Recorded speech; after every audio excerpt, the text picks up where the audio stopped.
এইটা এমন একটা কিছু হয়, আমরা এটা বুঝতে পেরেছি। এমন ত্রাস তৈরি করা হবে দেশে, যাতে বাংলাদেশের বর্তমান জনগণ, আমরা ডক্টর ইউনূস স্যারের উপরে যে পরিমাণ আস্থা নিয়ে আছি, যাতে সেই জনগণ ডক্টর ইউনূস এবং তার এই উপদেষ্টা পরিষদের উপরে নতুন করে আন্দোলনে নামতে বাধ্য হয়। নির্বাচনের দাবি নিয়ে সমস্ত এই জিনিস একই সুতে বাধা বলে আমরা মনে করি। কারণ আজকে আপনারা দেখেছেন আমাদের বাংলাদেশের সেনাপ্রধান তিনি একটি বক্তব্য দিয়েছেন। তিনি বলেছেন সেনাবাহিনীকে এত দ্রুত চাপ দেওয়া উচিত হবে না, নির্বাচিত সরকার এসে এইগুলো ঠিক করবে। আপনাকে জিজ্ঞেস করতে চাই, আপনি কি বাংলাদেশের সেনাপ্রধান নাকি আপনি ভারতের সেনাপ্রধান? আপনার বক্তব্য, আপনার কথা আর ভারতের বক্তব্যের মধ্যে তো কোনো তফাৎ নাই।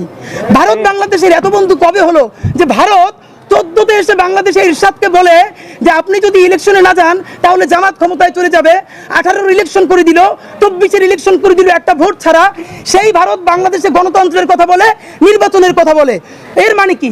এই নির্বাচন, এই গণতন্ত্র যত ভালো হোক, যদি আমার শত্রু ভারত সেই কথা বলে, চক্ষু বন্ধ করে বলতে পারি এই জিনিস বাংলাদেশের জন্য ভালো নয়, ভালো নয়, ভালো নয়।